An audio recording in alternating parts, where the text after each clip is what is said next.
Excellent, good. Good morning, everyone, and welcome back. I am delighted to see that the Belgian beers have been gentle on you. You also look excellent. My name is Tove Riding, and I coordinate the tax team at Eurodad. And I'm delighted to be moderating this panel on the financing gap and debunking the myth. As you can see, I also have a very, very good looking panel with me. But in addition to the three speakers we have here, we are also delighted to have with us online Professor Jati Ghosh. And Professor Ghosh will have to leave in about 25 minutes. So the way we're going to try and do this is that we'll have two rounds of questions for the panel that we'll kick off with.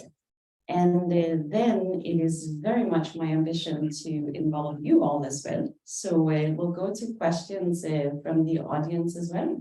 And we have about 1.5 hours to tear apart this idea that there's a lack of money in the world. And we'll go to Professor Ghosh to start with. The first question that we'll address in the questioning round is from your point of view, are you hopeful or concerned about the current state of the global financial architecture discussion? And what are the risks of engaging or not in the ongoing processes and discussions that we see? And so the first view we'll get is from Professor Ghosh. I think Professor Ghosh requires no introduction, but I'll do it anyway. Professor Ghosh is, of course, an economist and also the co-chair of the Independent Commission on the Reform of International Corporate Taxation and a very frequent participant in the Financing for Development discussions. And I might add, I personally always enjoy hearing the inputs from Professor Ghosh. So thank you so much for joining us. What do you think about the ongoing financial architecture discussions? Please give us your view.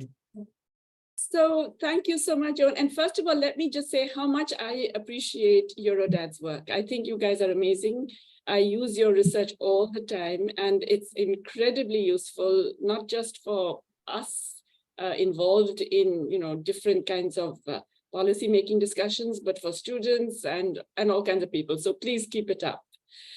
Yes. Where are we on the international financial architecture? Well, I think everybody agrees. In fact, that's the extraordinary thing. Everybody agrees that it's not fit for purpose. It's a mess. Everyone is saying that, including, you name it, Christine Lagarde, Janet Yellen, everybody says this is no good. Yet, when it comes to doing things about it, it's remarkably, shall we say, stagnant, slow moving. It's not even that, an elephant. Elephants move quite quickly, really. This is a situation where we are not short of ideas. There are any number of good suggestions. I've been involved in a high-level advisory board on effective multilateralism, where one of the things we looked at was the international financial architecture. We made a number of suggestions where, actually I'm really happy with 95% of those, okay? But that's it, that's there. The Bridgetown Initiative has come out with a number of suggestions. Again, you're all very familiar. It's just there. The Secretary General himself has produced a policy paper for our common agenda process towards the big summit that he's hoping to host next year. It's excellent. There are all kinds of wonderful suggestions in there and proposals. It's just out there.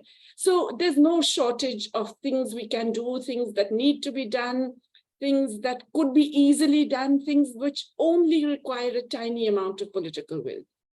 And the problem, very clearly, therefore, is that we don't have that, okay? Instead, we have, what can I say? We have a kind of endless amount of pageantry. We have COPs, the number of the COPs keeps going up, and it doesn't matter where you keep them. You can put them in the most fossil fuel exporting country, and you can invite all of the biggest fossil fuel exporters to come in their private jets. But you have the pageant where everybody declares that they want to do something for climate and finance, climate alleviation and all of that. You have the various annual meetings of the World Bank and the IMF, which many of us are forced to attend or end up attending to make the voice heard. It doesn't matter, because the voices are heard, or maybe they're not heard, but anyway, the voices exist and make noises. It doesn't translate into action. Now we're going to have a summit in Paris, right, later this month, the Macron organized summit for climate finance. And again, the questions it's asking are all correct. They're all there. And we know the answers. I mean, I could go into detail about the specific answers. I think your crowd will probably know the answers better than me. So we know the answers, but will they be discussed? No, they're not even in the agenda. Many of the more critical things are not in the agenda. We've just had a climate meeting in Bonn, in which climate finance was not allowed to be put on the agenda. So we have endless expensive talk shows, a lot of pageantry for world leaders to go around saying that they're really concerned, and they want to do things and making all the right noises, yet nothing happens. So how do we shake this behemoth? What do we actually do? And I think that's really where we have to now focus our attention. What's holding things up in the IMF, which has to be revised? And it's one thing to say we can dunk the IMF because it's been so terrible. There was a phase in my life when I used to say that what it really needs is a neutron bomb, so that you can replace all the personnel and the procedures, and you get a better outcome. But we can't simply say we'll do without it. We are unfortunately in a world where building a whole new set of multilateral institutions will take very long and will not happen. Also, the geopolitics is just not conducive. So how do we make these structures fit for purpose? What do we do? And the difficulty is that they remain controlled, the boards of these remain controlled according to voting shares and quota shares that were decided way back in the Bretton Woods conference, in a very different world and with very different power balances. But they persist. And so the US and the European Union basically can determine whatever they do or don't do. And they clearly are not determined to do anything. Some of it is because of dysfunctional politics within their countries. In the US, for sure, that's the case, where, I have been in the extraordinary position of having to defend the IMF to the US Congress Committee on Financial Services, because you have all these Republican senators saying, close the place down. And we don't want to give money to poor countries. They're just ripping the US off and so on. So, there is this problem. What do we who really do recognize the need for rapid and drastic change, what do we do? And I'm increasingly coming around to the idea that we have to build coalitions of the willing. Okay, this is a term that was used for all the wrong reasons in the Iraq war. But right now, we have to actually think of ways in which different sets of countries can combine to fight for better terms and conditions and to cooperate with each other. And there are several ways in which this can happen. The first is tax cooperation. You mentioned that I'm on one of these committees that is dealing with corporate taxation. Again, we know what has to be done. It's low-hanging fruit, right? You have to tax multinationals as one company according to your share of their global profits, and then tax them the same rate that you're taxing your domestic companies. It seems easy, yet countries are terrified to do it because of all the different pressures. If countries get together and do it, small countries can actually together cooperate. It's already happening, it's beginning. There is a summit being convened in Latin America. Chile, Colombia, Brazil are organizing, and many other Latin American countries are coming to talk about tax cooperation for corporate taxation, for wealth taxation. And so, there is a potential out there. Groups of countries together can do things that individual countries will find much more difficult to do. They can also share information. So of course, that's important for tax, but there's another area in which sharing of information is absolutely crucial. And that's for debtor countries. So, you know, this old, and Eurodad, you know, you have been so effective on so many issues, and you've been so excellent in your analysis of different debt contracts. However, individual countries keep getting into the same thing that they've been in for decades, which is that they have a debt problem. They get to face that whole room full of creditors, everybody yelling at them and telling them how they've been bad, and being forced to accept the worst conditions, with the IMF, you know, basically being the ringmaster and deciding how exactly it's going to happen and so on. I mean, a debtors cartel, frankly, I think would be the best way. But even before that, the sharing of information across debtors. You know, in Sri Lanka, they did not know the terms that Argentina had managed to get out of the IMF. And so we had arranged a conference in Colombo where Martin Guzman presented, and a lot of Sri Lankans were shocked that you can get even that out of the IMF, because, you know, their government had caved in completely and gone along with everything. So we need to even share information. Ghana, Zambia are forced to negotiate in isolation without even knowledge of the others. But imagine this sharing of knowledge, supposing it then becomes a sharing of other powers. Supposing countries get together and say, no, these are unacceptable terms, we're not going with them. And we're not going to repay. So fine, we won't get money immediately, but we'll stop spending on debt service, which currently is costing us 80% of our budget. So we will have money to do other things. In other words, you know, there is a power in association which we really have to exploit. And I think that's important, because if you do that, you will actually get more rapid responses from the global structure. The global structure is not slow because it can't be fast. We saw that it can be incredibly rapid if it's a Silicon Valley bank or a Credit Suisse. It can do it over the weekend, it can do it overnight, it can solve the problem. Right? So we have to force that change. And the only way to force that change is to create coalitions of the willing among different groups. They don't have to be regional, they can be, you know, but basically we have to now try and build these coalitions. Fantastic. Thank you so much for kicking us off this morning. I think we already have a great food for thought.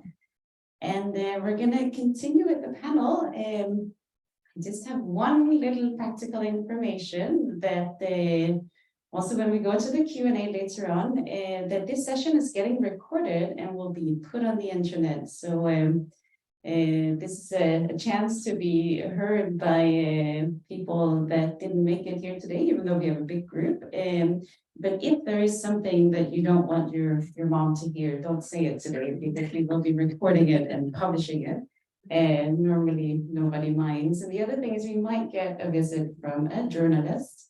And so we're being potentially heard by other people than in this room, and I'm sure that's a good thing. And that's it. We're moving on in the debate. I think we are already off to a great start with discussing how to change the global politics and build coalitions. And Professor Ghosh mentioned some sort of summit that's going to be happening in Paris, and we thought, who better to speak to this than our poor member who has to live under Macron politics 24/7. We understand, we only have to deal with it every time there's a summit. But Lison Rebene from CCFD is here to give us a first-hand analysis from France. Can you tell us what this thing is? Thank you, Joey. Thank you for being very compassionate to the French. I'm glad that June is coming to an end and the summit is soon over. Yeah, so the Macron summit that we call, so it's called the New Financial Pact. It's funny that it was announced at the COP when the Global South had a victory of gaining the funds for loss and damages. And there was all this talk about the Bridgetown Initiative. And so Macron announced a summit to raise the issue of finance and create a new pact with southern countries. And the colleagues who was there at the COP just went to speak to his colleagues, to the diplomatic colleagues who were there, and they didn't know about it. So it was just like a Macron idea to do a big summit, and it's not the first that he has done. I am sure you remember the One Planet Summit, the Financing Common 1, 2, 3, and I think we also have a Financing the African Economy Summit. So it's a style that Macron has to like gather a lot of people in Paris. And this time the ambition was quite big. It was really an ambition of reforming the global architecture. And that's why it had many people very enthusiastic. For those of us that had this idea that it was going to be a big diplomatic show, I think we are going to be confirmed. But it's, I think it's also important to analyze that it's not only a diplomatic show, it has many risks around it. Yeah, it's really feeling this idea that there is no money and we need to reform the architecture, but the architecture is it's mostly the IFIs that need to get bigger, stronger, more money. And they are not speaking at all about like the debt issue, the tax issue are not like part of the global architecture. It's like more where could we give money more and where could we bring the private sector more to fuel this very novel narrative of financing for development. And the way it has worked is quite fascinating in a way because it's showed as very global, very maybe multilateral, and there are these working groups where it's mainly G7, G20 countries, sometimes one or two other countries, and they are speaking of this issue when they speak in other places, like at the IFI, at the G7, the G20 meeting. So they are just reiterating their thoughts on debt. Like on debt is broadcasted as a main issue of the summit, and they are only like speaking of the manual for the common framework and on bringing debt clauses to contract for when there is catastrophe, so for future contracts. So it can be a good measure, but it's nothing about the current debt crisis. And there is this idea that we need to find more money, so let's go for debt swap maybe, but nothing of debt cancellation, nothing on like reforming the debt architecture. It's really out of the table. And what is also very, I think it's very concerning that a lot of civil society has been quite excited about this summit. And it's a question for ourselves, like how do we keep the ambition and how do we challenge our governments when they are putting that big show and they hope to have many head of states in Paris, but they will just reiterate their Northern Financing for Development agenda. And there is no way that it is going to be a real reform of the architecture. It will be both showed as such though. And a reflection I have also on this summit is that it's giving a lot of power to also global North civil societies. The French civil society has been like in front of it, dealing with Macron, dealing with the groups. And so sometimes we lack perspective on what is really needed because we are looking towards an opportunity. And when we are following all this kind of opportunity, we are also many often lacking the distance to see what's really at stake. And here it's reiterating this global North power on financing for development. And yeah, I think I could go into detail on what's going to happen in Paris next week. What is interesting, it's the way they announced it at the beginning and what is going to show. It's like, it's no way it's a reform of the global architecture. It was never on the plans. And there are really little good measures that are at stake, that's like debt clauses that are not like bad in essence, maybe pushing for a new tax for loss and damage, which has a lot of climate colleagues very excited, but it's really not the global reform that we need. It's I can't say excellent, but thank you so much for this excellent wake-up call at least. And yes, let's not be in a northern CSO bubble and reinforce this European idea that we can just meet here and decide how the global structure should look like. So I'm very happy to hand over to Glennis Belan from Ebon. Thank you, Tova, and thank you for having us here. I did not come from the Philippines. I'm actually based here, but yeah. I'm from Ibon International, an international southern-based CSO based in Manila. And we've been following closely the developments in and the debates in financing for development. And this buzzword called financing gap, we think has been capitalized on by international financial institutions to reduce the question of development to a question of money. And therefore, if it's only a question or a problem of money, then it only needs a monetary solution. And that is where I think the problem with all these shows and talks of reform are all about. So, for example, in terms of the World Bank trying to reform itself from the inside, and at face value, we see, okay, it's conforming to the times. It's adapting to the poly crisis, to the climate crisis. But at the core of it, the World Bank is still upholding the moribund dogma that private capital is paramount to solving our development problems. So it did not veer away from its original tenet, its paradigm, and thus it will not overhaul the financial architecture.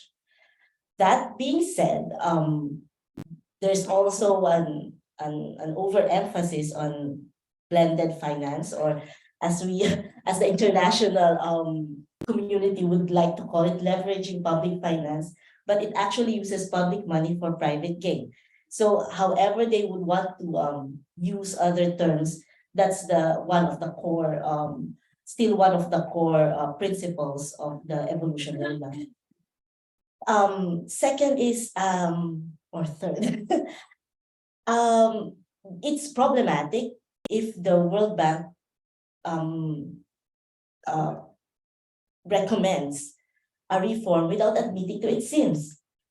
So we think that for it to be credible in suggesting new commitments or new ways for financing for development, that it should have a reckoning of sorts, that it is responsible for the underdevelopment of the South.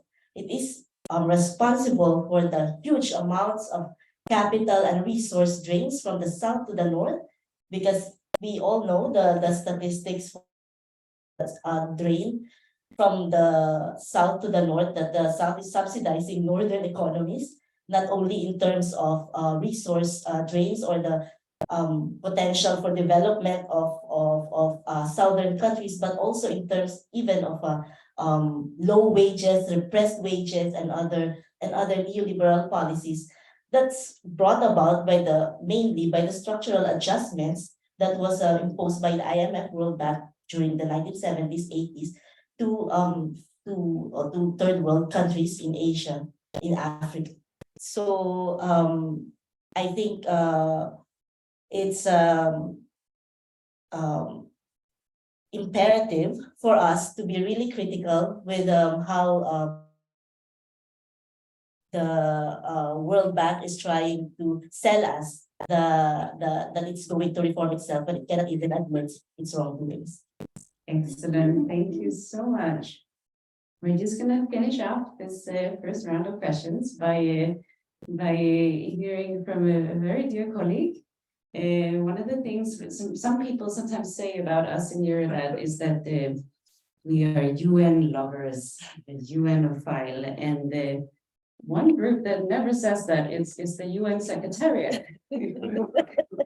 And because they find us these annoying people that keep banging on about the civil society's central role in the UN. And one of the reasons why we keep that battle very much alive is because we say, go Stefano, go tell them. that we want more time for CSO interventions. And thank you for being here today and for giving us your own intervention. And normally you fight for our chance to speak, and we're very delighted to have you here to speak to the same question. What do you think about the discussion, and what are the risks of engaging or not? Thanks so much, Tove, and thanks to all of you. So three thoughts. The first one is that I think for the first time in a very long time on economic governance matters, we have a window of opportunity. So despite all the complexity that we've had, I think I want to open on a positive, encouraging note. This window of opportunity comes, I think, from a nexus of different things. The first one is a revival of geopolitics, particularly the tension between the US and China that in many ways makes the South again necessary, maybe for the wrong reasons, but I think it is an element that we didn't have in the past period, which was largely a period of hegemony. Secondly, I think never before in history there's been clarity, even in official documents, on the fact that all the false solutions that are being proposed over the recent years are simply not working. Being it the common framework, being in the nonsense OECD solution, and many more. And it's interesting because as much as that critique has always there, it's never been so clear, crystal clear, even in official documents, that's where we are. Thirdly, there's the evidence that all the public money that we pretended not to have just required a weekend phone call, as Jayari mentioned, because we could generate more money overnight for saving banks than we could generate through the entire SDR process for the entire global South. So the notion that public money isn't there, maybe lacks a little evidence right now. And lastly, I think there is a spillover of enthusiasm. The decision to initiate a UN tax process in December, let's be honest, we were also the ones surprised, right? Despite have been calling for that, it just happened. And some of you would say, well, it has happened for maybe it was a yes that many countries actually meant no. But there is one golden rule in the UN. It's very, very difficult to get something started. But they will soon discover that there is one thing that you simply can do in the end, which is to kill something. So once you have it, no matter whether you have it for the right or the wrong reasons, it's there to stay. And I think that's something which generates addiction. I think you could really see the addictive behavior of a number of member states in April that said, oh gosh, we've decided this something at last. So we can, oh, that's nice, and immediately they started raising the stake on issues related to debt architecture and more. So I think I want to start with that positive note. I think there is a window of opportunity, and there is a spillover effect of a decision that we've been, working towards for many years, and that eventually has happened. Now, is the system around us just watching and seeing the opportunity and let us go ahead with it? No, of course not. So I think the strategy that's been chosen is a very old one. If you can convince them, confuse them. So there is where you have a plethora of initiatives, summits, agendas, all sorts of things, like reforms of every sort. Well, I think we need to be very, very careful not to get lost into the strategy. The strategy is a smoke screen. It's a smoke screen to make sure you get confused enough and you start chasing red herrings left and right rather than sticking to purpose. And in that strategy, urgency is traditionally the key forcing. I'm not sure if the pain or the opportunity to work through many domains, and you can see that there's always a grand narrative.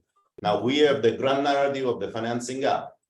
In food, you have the grand narrative of the urgency to feed the world.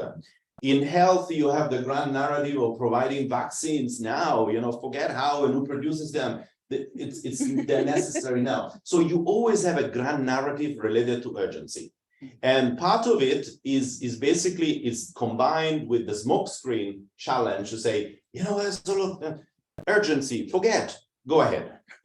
So I think we need to be very, very clear in all of these on where to keep somehow our focus. And here, three quick things. The first one is that we need to shift gear. The first thing is that it's clear that we've been putting too much emphasis on policy reforms or policy discussions versus systemic institutional reforms. You need to today think not about having more recipes, but what kind of oven you need to cook them. And, I'm Italian, so I'll always, they're just not going to let me back home if I don't have a joke about food. And this is where I think we need to put much more emphasis. Taxes is a very good example. Forget for a moment the discussion of which tax regime we need. We need a new institution, a new process, democratic process, where to decide on it. Because otherwise we keep discussing policies in the wrong place. That continues to be permeated by power asymmetries and political economy. Secondly, we need to choose the turf. Come on, the global will never be a context which is free of political economies. But there are different turfs.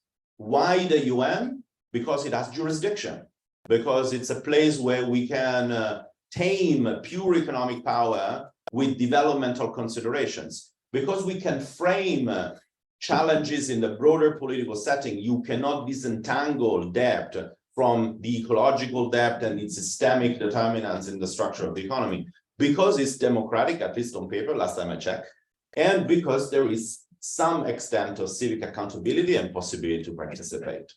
Lastly, it's not only about having clarity on institutional reform versus policy, choosing the turf that in this particular case is the United Nations, and lastly, we need to change our approach with the bank and the IMF.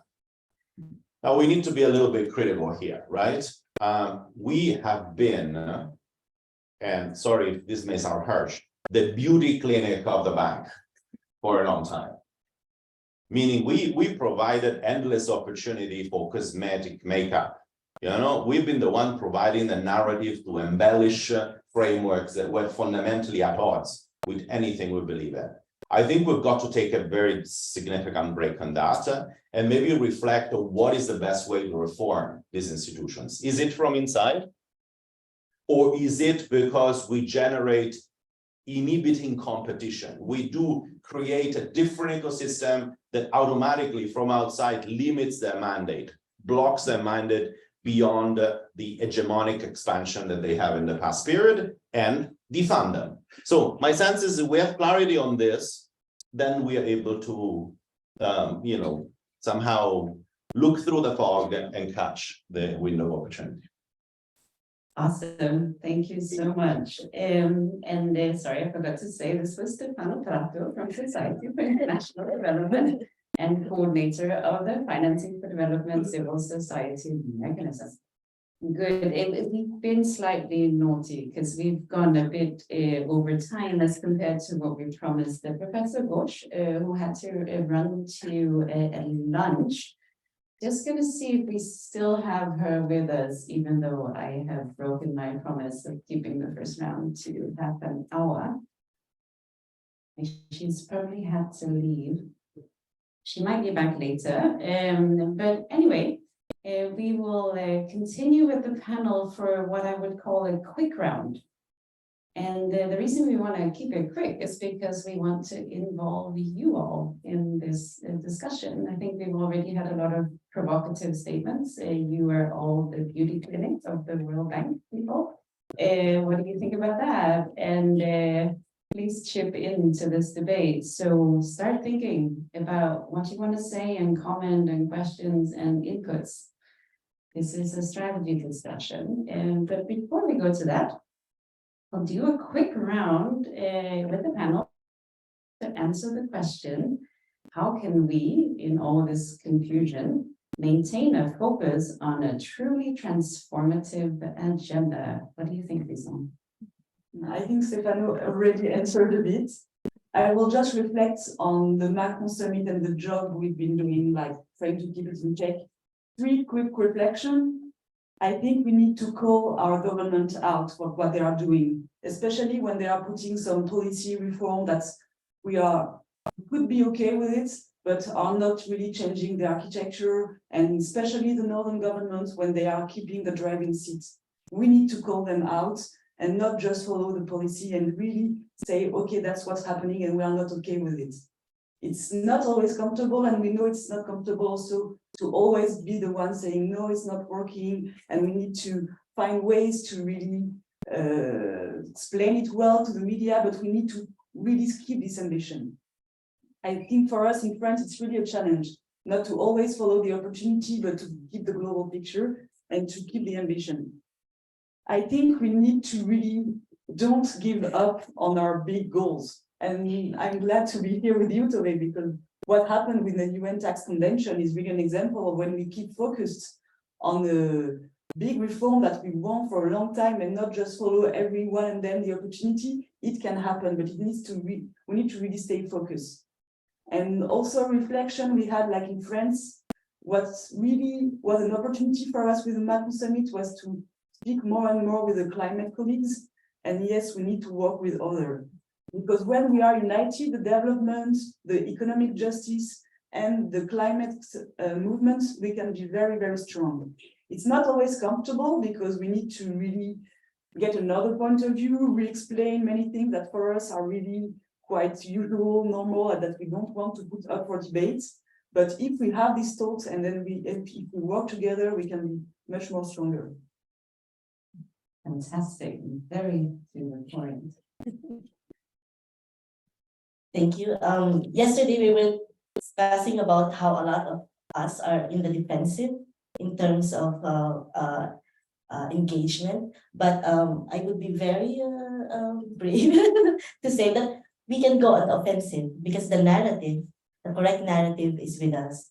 We cannot let ourselves be pushed against the wall with the dominant narrative now that there's a financing gap. We know that there's not, and that we can take back the narrative from talking about the financing gap to talking about drains from the south to the north.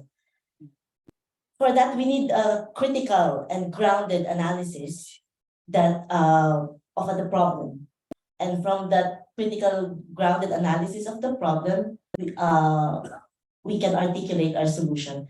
I think now that a lot of us are talking about how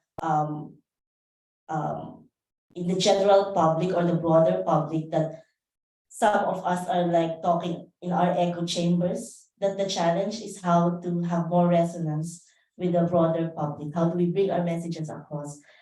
And also, how are we bringing the voices of the grassroots to not only to policy spaces, but also to a broader audience. So for us, from a southern based CSO, we think that there's a combination of systemic recommendations or solutions and national based solutions, so that people who have been indebted, who have been underdeveloped due to decades of neoliberal policy can also assert the right to development and the development that they envision. So systemic wise, we are pushing for a break from the private investment-led profiteering that southern economies have been undergoing for the last 3 decades. Progressive taxation on the national front, but also at the global level. And I'm glad that this is being discussed now at the global level. Accountability for corporations that are still doing extractive, harmful activities in the global south, and an international mechanism to have that accountability. At the national level, we also want to see a break from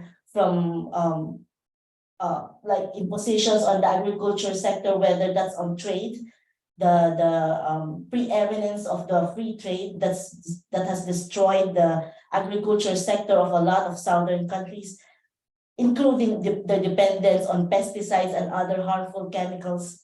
We want the opportunity to be able to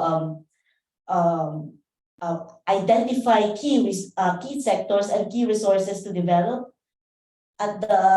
We want to have progressive taxation at the national level as well, and a host of other things. And we have that on paper, but at the core of it, I think that by working with social movements, with people's movements on the ground, that's key to how we can strengthen ourselves. Because if you want to be politically powerful, that there's strength in numbers.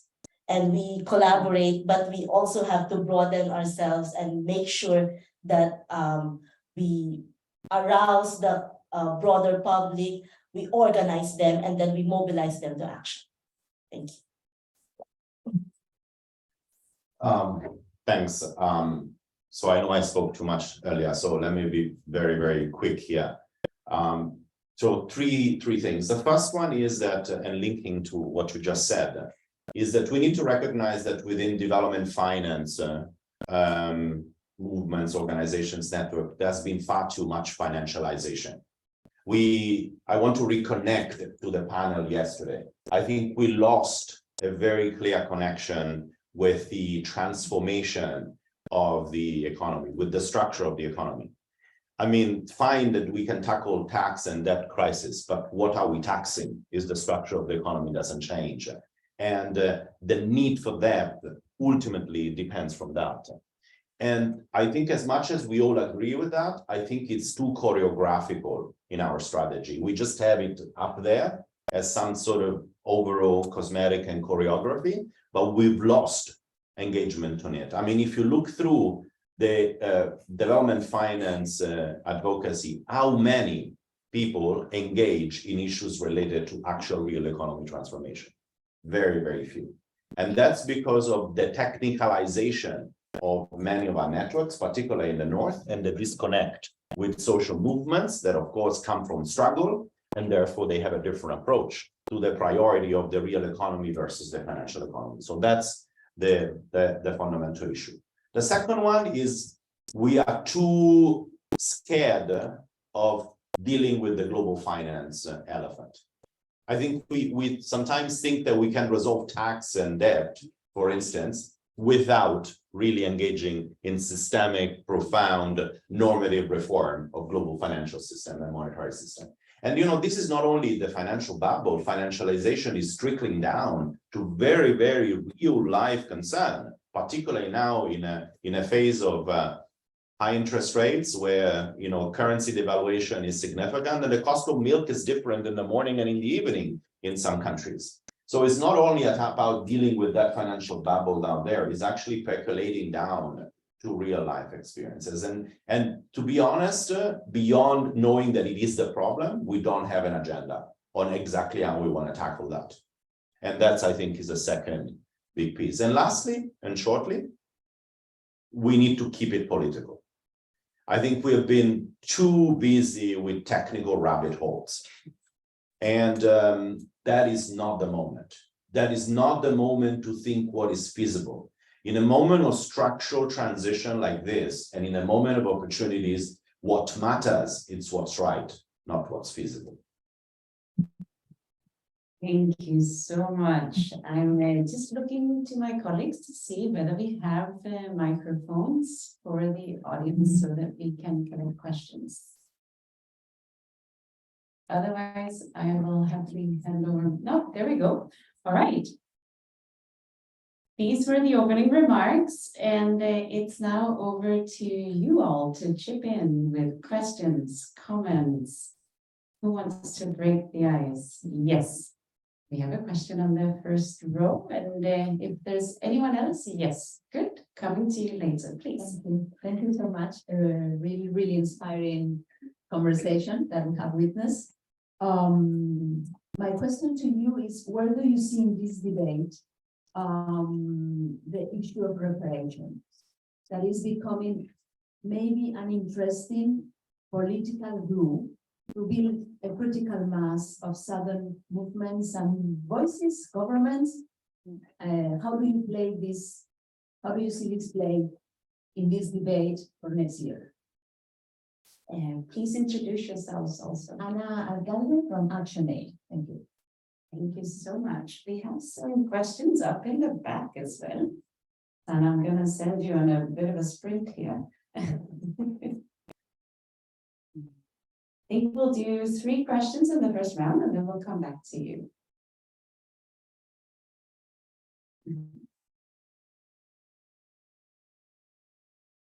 Thank you, Sana. Yeah, thanks for a really great panel. And thanks for the fact I'm quite much better. Like remember my affiliation. Day 2.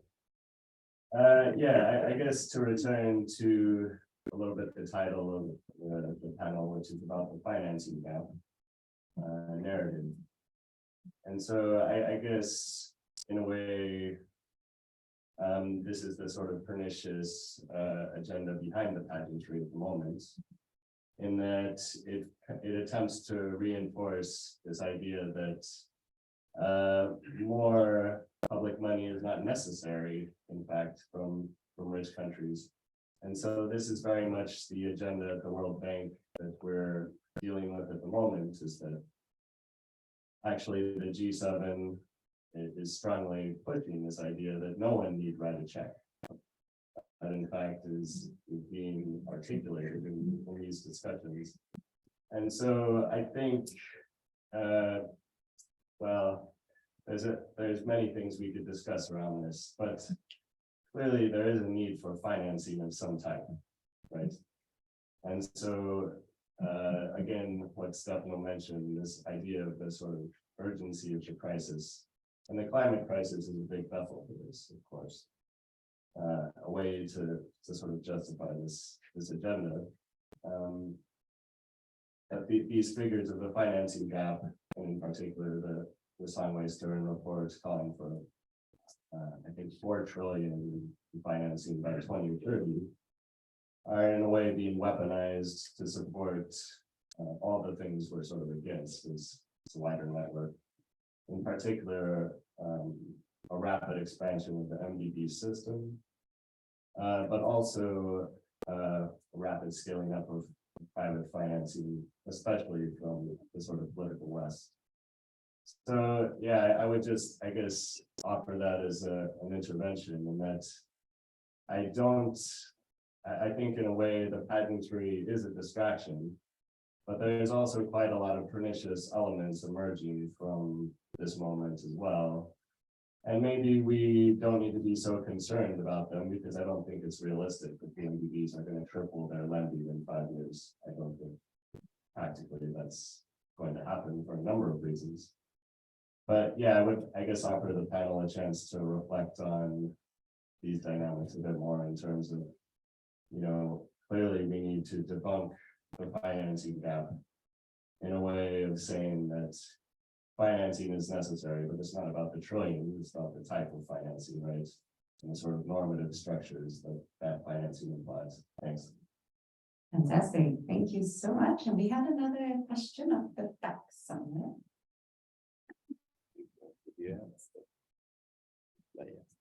Hi, yes, Didier Jacobs with Oxfam. I wanted to respond to Stefano's beauty queen comment, which I can identify with. But so my point, I guess, is as an advocate, our goal should be commensurate with our power. And 20 years ago, the Jubilee movement was really powerful. You know, thousands of people in the streets, discussion in churches, and so on.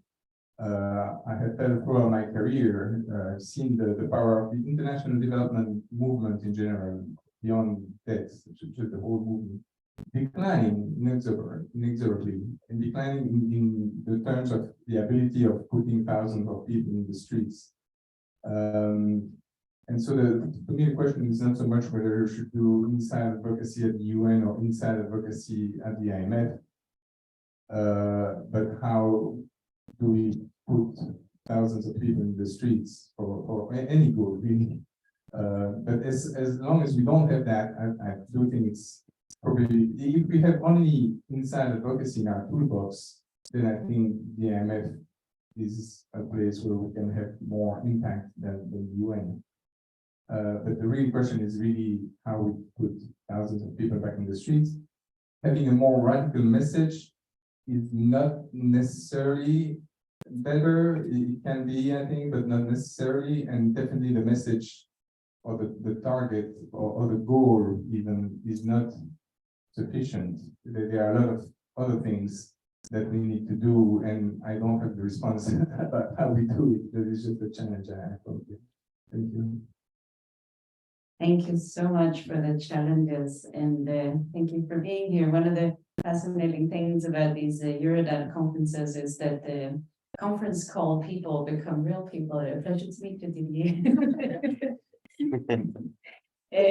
Fantastic. Thank you so much for these inputs. We'll go to the panel for a first round, and then it's back to you guys afterwards. So we have reparations, we have a financing gap, and debunking all the discussions that are going on about whether anyone should write a check. And we have a question about people in the streets. Well, there's lots of people in the streets when Macron tries to do economic issues nationally. And it's great to start with you, Giselle. Yes, I was thinking of that. We French have been in the street for a long time now. I've been in the street many times. We still haven't won, but this fight probably will win the big battle. Yeah, tough question because I don't have the answer to most of them. I struggle too with the financing gap. I mean, the whole Macron summit is like, we lack money, and for many people, even internally within CSOs, we're like, yes, but we do need the money, but we need to count the need, so we need to offer like flows, and it's quite difficult to step away and look at the bigger picture. So the type of financing, yes, but also like the policy space. I really try to also like say, we can't only count the flows, we need to really discuss the policy space of countries, how they can decide, how they can be democratic decisions, to really think about the power. For me, that's a debate we are really missing. We focus on the financing gap, but it's difficult to react to that in many discussions. I will stay there. Great, Glennis. Yeah, thank you for the comment on the financing gap. Yeah, it's true. We need money. So we're not saying that because that narrative is false, is that we don't need money. And it's also in relation to the reparation question. But I've been thinking about it for a long time because we've been saying, yeah, we need to keep the 0.7 target of ODA alive. And we also need to engage that it's real ODA and not some money that has been used for other things. So I think it's a complementary strategy that while we push based on our identification of the problem, that we push for solutions, that we push still for our campaigns, that the big picture is the South has been footing the bill, and that's where the money came from, and that's where the money is. So for the opportunities for reparation, it's happening at the COP and in the climate finance discussions. But also I think that when we talk about campaigns on the World Bank, not engaging, I mean not influencing the World Bank from the inside, is that we talk about this because the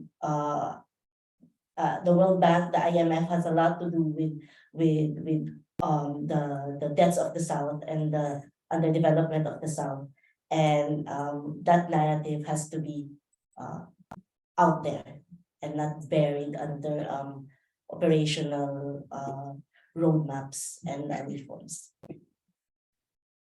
Thank you so much, Stefano. Yes, thanks. So let me start with the issue of reparations, building on what you just said.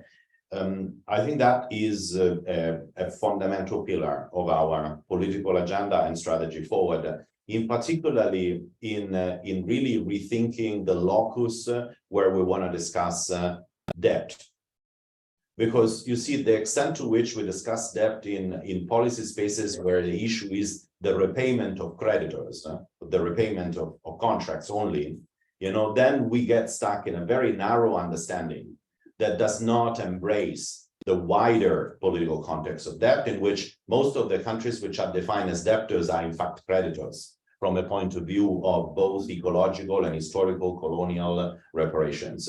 And that's a fundamental reason why debt has to be addressed politically in a context, and in this particular case in the United Nations, where these elements, even if then eventually you need to find, yes, solutions that correspond to the contract issue, I'm not shying away from it, but the political context in which you do that allows for those dimensions to have a very strong weight, versus other spaces in which those dimensions are simply off the agenda because you have an inclusive focus on the repayment of contracts. On Didier, I think, raises a very, very pertinent issue. One can say that there are different dynamics at play. We certainly have spent much more time advocating for technical, small things into locked rooms than talking to our base. If you think back and think in all of us how much time we spent in advocating or in trying to widening the social base of our advocacy, I think we all know what the answer is, right? So I think there is some critique that we ourselves have to do.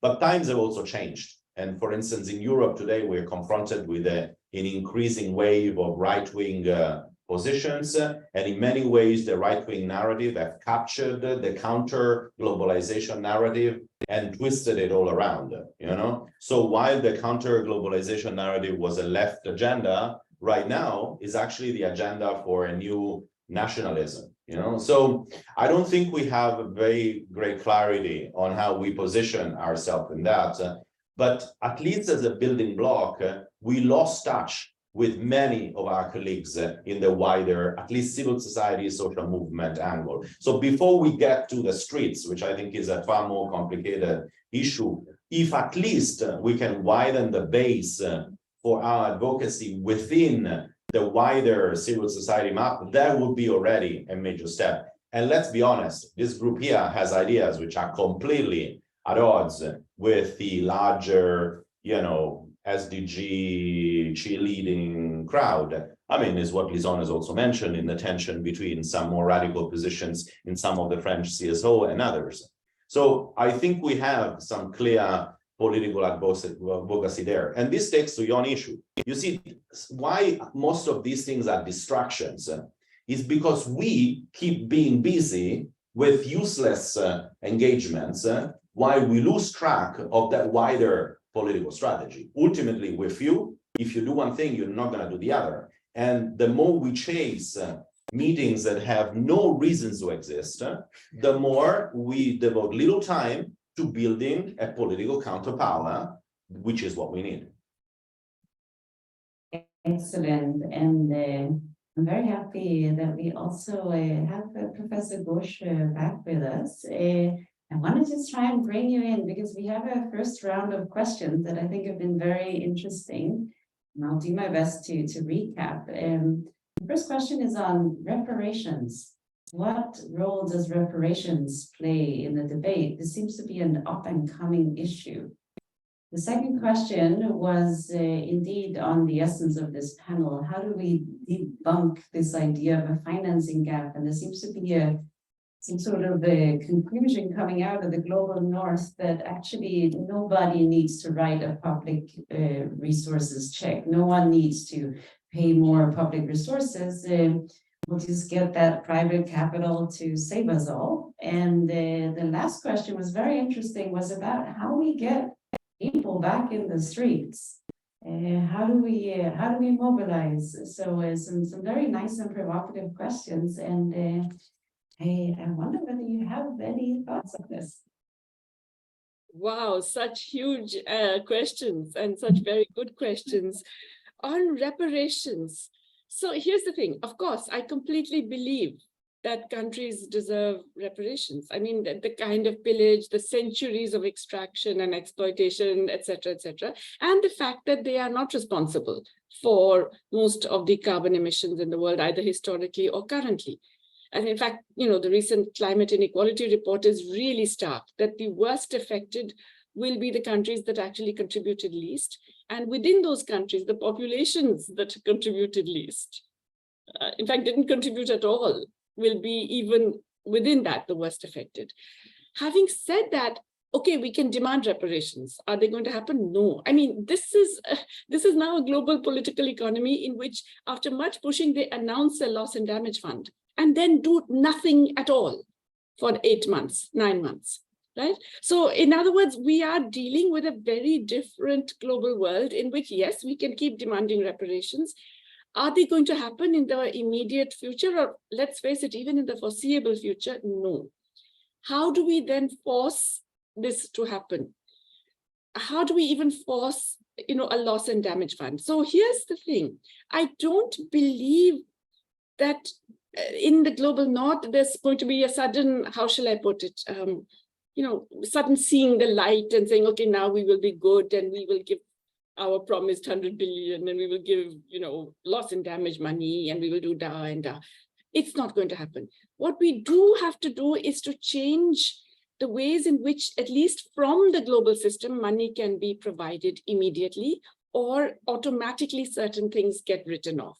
So, for example, you could put in rules in the global system that if a country has a major climate disaster, let's say Pakistan lost 26 billion in the floods last year, okay, approximately 26 billion worth, US dollars billion worth of losses there. That amount of debt equivalent should be written off. You know, if you're giving SDRs, if you're allocating SDRs, that's one of the proposals we made in that board on effective multilateralism, we have to change the way of allocation. Stop giving most of the SDRs to countries that will never use it. It requires a change in the IMF Articles of Agreement, but hey, that can be changed. You know, it's not written in stone and it's not fixed forever in perpetuity. So change the Articles of Agreement so that SDRs are distributed according to need. For a climate disaster, for extreme debt stress, for, you know, various other conditions that can be specified. Now, the beauty of that is that it doesn't cost money for other countries.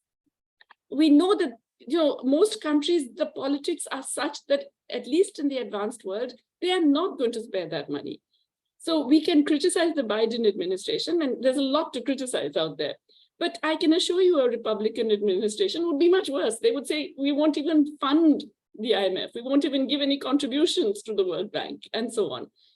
In France, in Germany, I mean, yeah, you know, it's a lot of hypocrisy.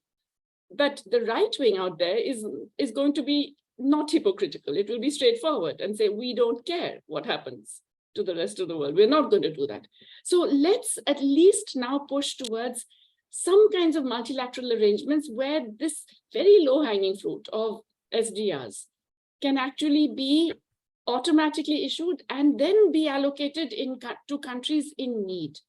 Because that's the kind of thing that would at least have an impact, you know, whether to meet development needs, whether to cope with climate, everything. On how do we do the politics of it? You guys know better than me, right? I don't know anymore. I'm in a country where the politics has gone completely the other way. Even as inequality goes up, as material insecurity of the working class and farmers increases, the politics goes the other way. So I don't know how it works. But I do know that people in the North who are progressive and aware of all of this and are anti-colonial and anti-neo-colonial and all that, they have to do, and finally that's where so many decisions are made, right? They have to do much more in terms of just getting ordinary people there aware that this matters also for them. that is not just about being nice to all those poor dark people out in different continents. It's actually something that will impact them. That's a message which I don't believe is reaching most of the population in the rich countries. And the way things are structured, it's still that which drives even, you know, all these international or multilateral things. I don't think we can expect more, you know, promised aid. I don't think we can even expect technical assistance. We have to now therefore find our own ways and solutions. I mean, you know, Africa is developing an mRNA hub. It's doing much more. The CDC in Africa is actually doing much more to create domestic technological awareness about future pandemics and the possibilities, and sharing that scientific knowledge within that region and sharing production capacity. So we have to be doing all of those things, and that actually puts pressure on the North. I mean, it's only a fear of irrelevance that would actually force a change. I think I'm being cynical maybe, but that seems to be the case. Thank you so much. And cynicism is definitely allowed. And let's, speaking of which, we're opening the second, and I think it will also be the last round of questions. Questions, comments, cynicism, humor, everything is allowed. Yes, we have a question up here on the second row. All right, we'll have two questions up here, and now we just need a microphone over to the left side of the room. Ah, there it is.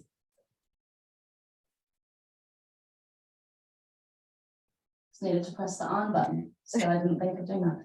Hi, thanks so much.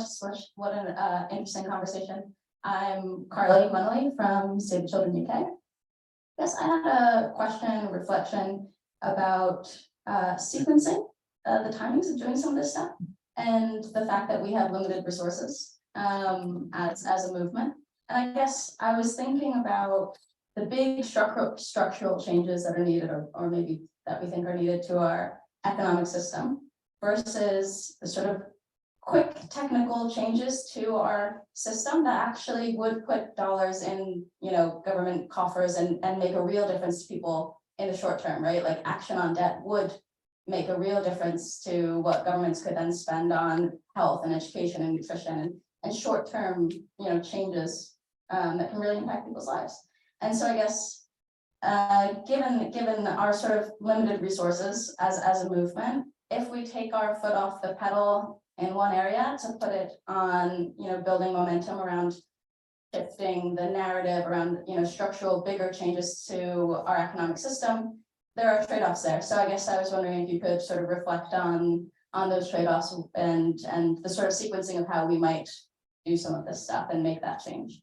Thanks. Thank you. And the next question in the front, and there's room for one more question if good. Okay, yes. Thanks very much. Luis with the Bretton Project. I was scared I thought a panel was going to pass without my intervention. But We wouldn't do that. So thanks very much. I have one super quick comment. You know, language is important, and relating to what Stefan said about transformation, about addressing financialization, the deep restructuring that the economy has taken in the past 30 years or so. I really think that we should make an effort not to fall into the just transition trap. It's not a transition we're talking about a transformation. And I mean, I know, you know, it sounds very inane thing to say, but I think if we grab onto the focus on transformation, it really allows us to start having a different discussion rather than transition. Transition sounds so innocuous, you know, we're gonna, you know, seamlessly and effortlessly transition from one thing to the next. I don't think that's true. And then, you know, Professor Gosh said that, and you're right, you know, there's been a call for multilateral reform from predating COVID, you know, Lagarde made a call for new multilateralism. Where did that come from? It came from fear. You know, the reason the shareholders in the North, etc., are reacting, the reason that Bridgetown Mission is gaining traction for whatever its weaknesses is because the shareholders in the global North, they're afraid of instability. They're afraid of the unraveling of the multilateral system, the trading systems that exist. I don't think we're doing nearly enough to capture that the fear that exists and making an argument of self-interest on the part of the global North governments to say, you know, if you're smart, you start changing the architecture now to address some of these needs and concerns of the global south, because if you don't do that, other solutions will be found.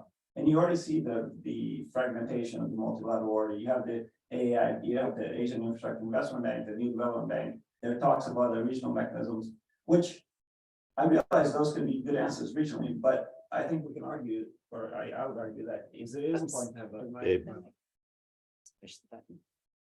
Sorry, I'm almost done, but I think it is important to maintain, a robust multilateral system where things can be discussed rather than a fragmented one. So I think we can do more to explore those avenues and maybe reach out to people who would not normally be our allies.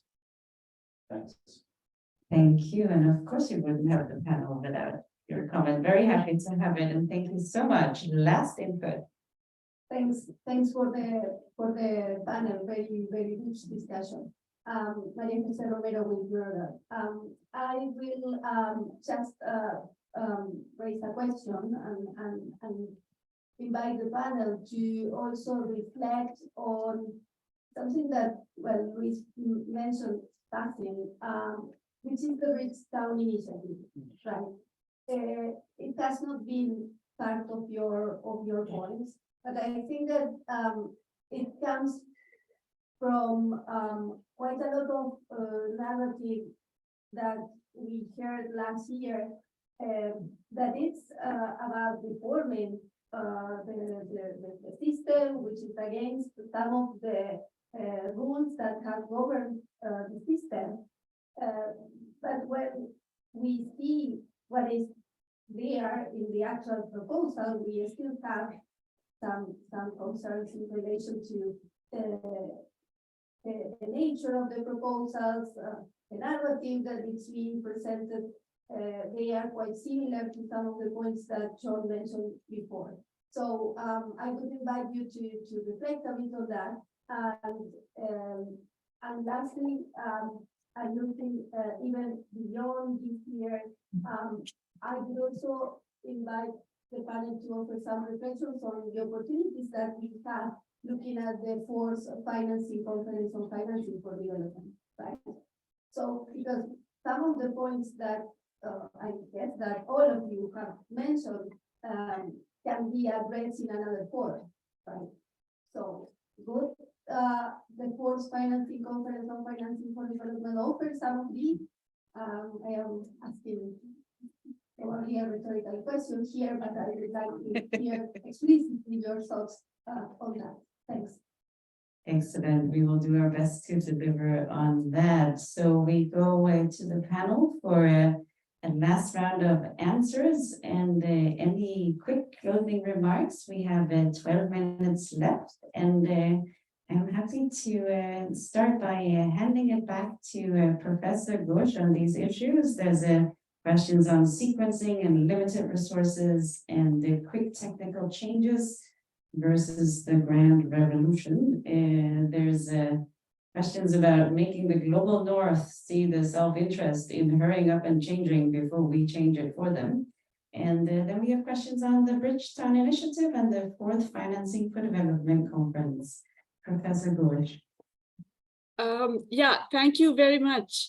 Big questions again. So let me begin with the limited resources, because I think that's a really critical concern, and that's true of lots of NGO social movements and so on.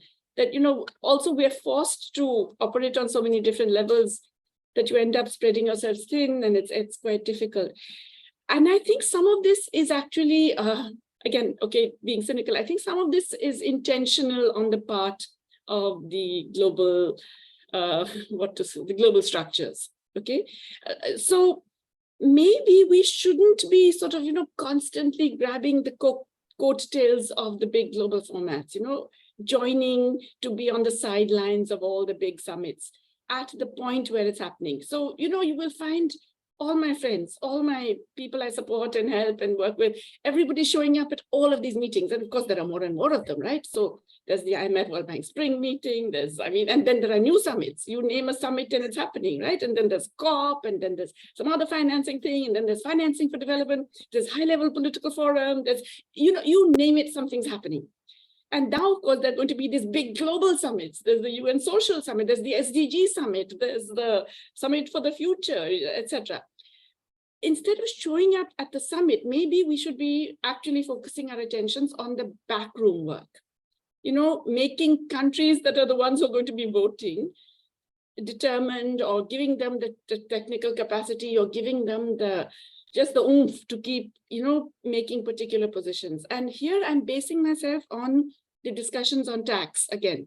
So you know how the OECD basically took it over and then brought along all the developing countries to claim it as an inclusive process, which really meant that you didn't get a seat at the main table. You got, the back seats in those seminar rooms, the ones that line the walls and don't have the mics. So you got those seats, but nonetheless inclusive, right? And it ended up, because it was such a non-inclusive process, it ended up with really terrible outcomes, in the sense that tiny amounts of additional taxes in return for giving up your own taxing rights. And most of those additional taxes would go to the north because of all the small print and nonsense. The group of Africa was in the UN simultaneously campaigning to make this something that goes to the UN process, not the OECD. And of course, completely resisted by G7 or Security Council members, G5, whatever, all the big guys rejected it, saying it's not going to happen. But they persisted and persisted and persisted. And in fact, I think it was the sheer wearing down. I mean, I still don't know what the whole dynamics of it was, but the sheer wearing down means that you actually got that vote in November last year. You got that vote. It's now a UN process. Now, of course, we know that in fact, all the knives are out and everybody's going to try and prevent that UN process from going anywhere. At least, the empire will try and prevent it from going anywhere. But that's where we should be focusing. If we're really concerned about tax, let's not just go to the final meeting, because it's all decided by then. Nothing happens in those final meetings. And they know that too, right? That's why all of these organizations, they have a little space for NGOs and civil society and social movements. They let us into rooms and give us access, and they have a whole desk. The World Bank has a whole desk for dealing with CSOs. The IMF has a whole division dealing with CSOs. They know, okay, it's like a pressure cooker where you let these guys come to the room, hold forth. It doesn't mean anything, but it'll show that we're engaged, and fine. We shouldn't be handing it over to them like that. We should say, we don't want to attend your meeting because anyway, it's irrelevant whether we go or not. We want to make sure that the people who are in that meeting are able to make so much noise that it's actually difficult. I think people in this room are too young to remember Seattle, but the WTO meeting in Seattle that collapsed, everybody thought it was because of rioters on the street. No, it's because developing country people inside the room said, this is ridiculous, we will not accept it. So I think we should be doing more of the backroom stuff myself.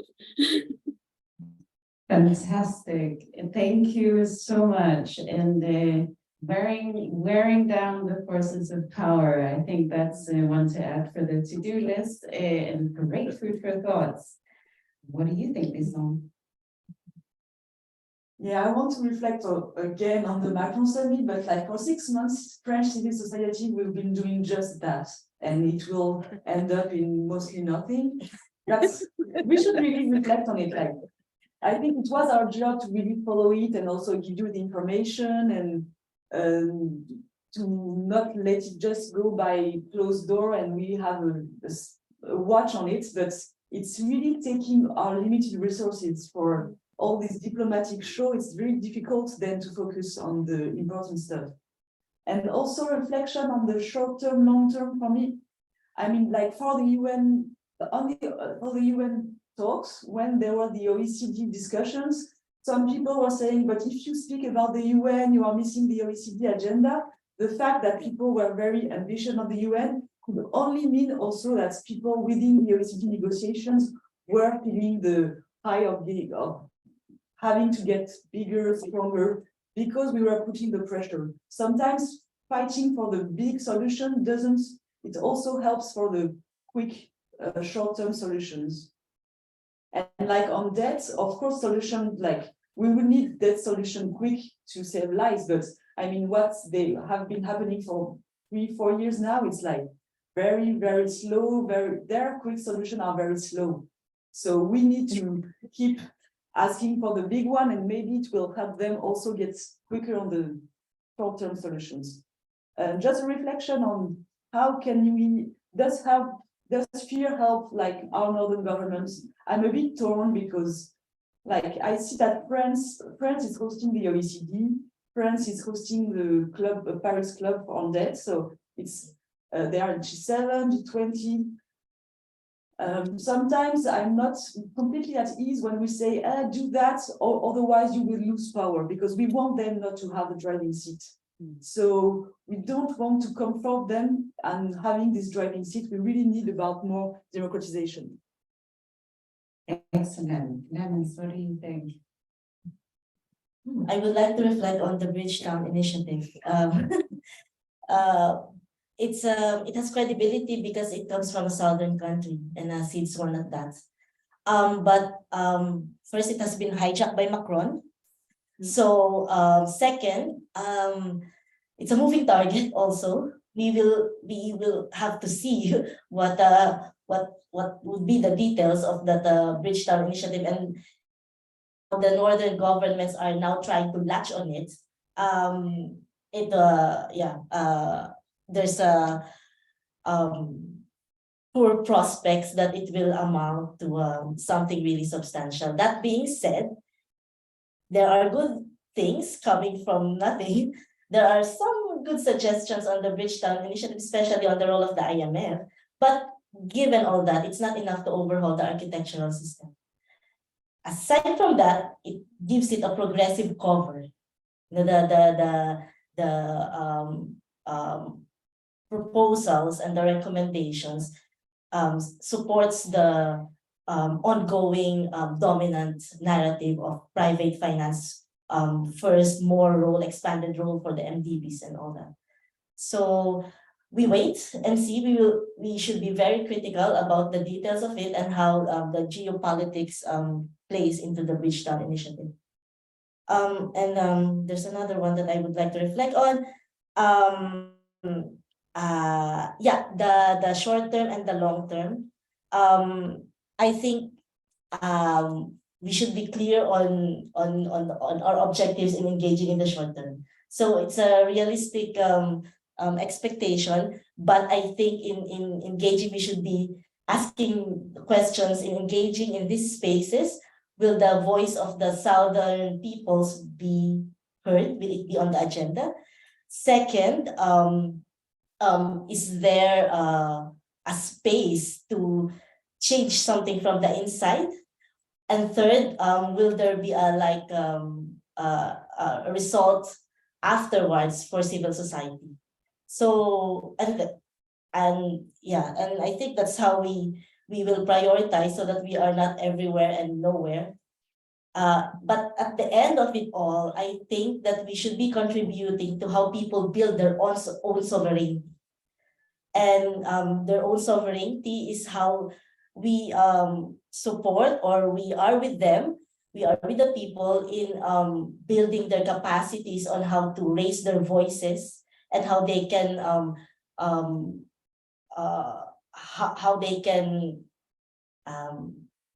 express or forward their own agenda for development. And that takes a long time. But at the end of the long road, that will be the most substantial thing that we can do to have a long-term strengthening and building up of our forces to have the society, the economy that we want. Yeah. Okay, on sequencing. I think Keynes used to say that in the long term we shall all be dead. And that is exactly what has happened to the short-term, long-term game we've been playing now for decades. Let's get trapped in short-term arrangements, which are totally framed in the status quo, actually reinforce the institutional status quo. And then change will come in the long term. And it has never come, because then we've also jumped from one challenge to another one, but also because it was clearly a trap to send it to the nowhere, in no possible world is going to happen kind of room. So I think we need to forget the short and long term. We need to talk about false solutions, band-aid, false solution, and systemic change. But systemic change can happen within the short term. That I think is something we need to change in our mindset. The moment in which you frame the debt discussion differently and you have it in the right term, and therefore you start that conversation with, first of all, you owe me money, historically, ecologically, and more. Now let's talk about your contract. I think it's a different approach politically to confront a particular challenge. And we also need to recognize that this short-term trap has been traditionally a short circuit between northern NGOs and northern governments. That's really what has happened, largely. So I think let's free ourselves from this short, long-term thing. Let's think about systemic transformation, and let's frame it in the immediate. Let's not allow for it to be kicked to tomorrow. Secondly, on the transition transformation, I think we've invented what I can call radical reformism. And the issue is that a conundrum or something that exists in reality? Now, it is a conundrum where we change our narratives, but we keep on doing the same. So now everyone in our organizations has a narrative in which we are counter-colonial, decolonial, counter-racial, and everything else. But we keep on doing very often the same things, you know? So when that is what we mean by radical reformism, I think it's a conundrum. But there is another approach of maybe radical reformism, which is the generation of dissonance. You know, and I think the tax decision in the UN generates dissonance. It generates a problem within the system that automatically sends shockwaves, you know, across other systems. So sometimes that maybe notion of radical reformism is that you still operate within the multilateral frame, but you generate elements of dissonance, of disruption that, as a default, involve further change. And this takes me to Bridgetown. Well, there's no dissonance within Bridgetown. That's the problem within it.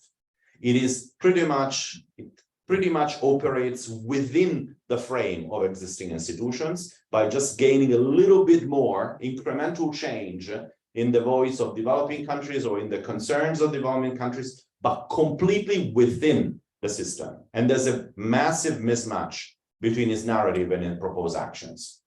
And to be honest, I'm sorry to say that it's also an electoral platform. So we're not surprised that there is the Macron capture. I'm not too sure how much is Macron and how much is the need of a possible prospective Secretary General to be able to go along with the kind of songs that are being sung by the West as well, you know?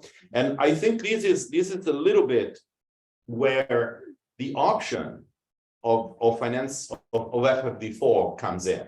You're talking about a process where to some extent there are no surprises, you know? The reasons why they try to avoid it, particularly in the global north, is because they know what's coming within it.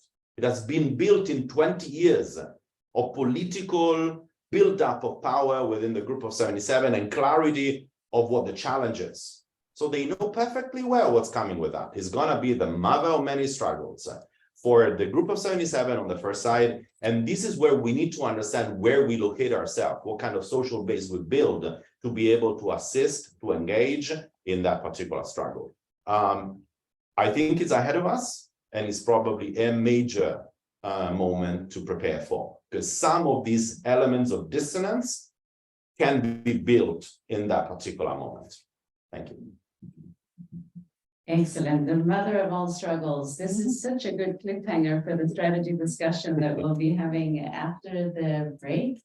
And just before I wrap up this panel, two quick practical things. One is that Anyway, you all still look great, and that's super because we're doing the group photo outside, so exercise your smiles, and please join us for that. And afterwards, go have a look at the banner that talks about the knowledge management platform.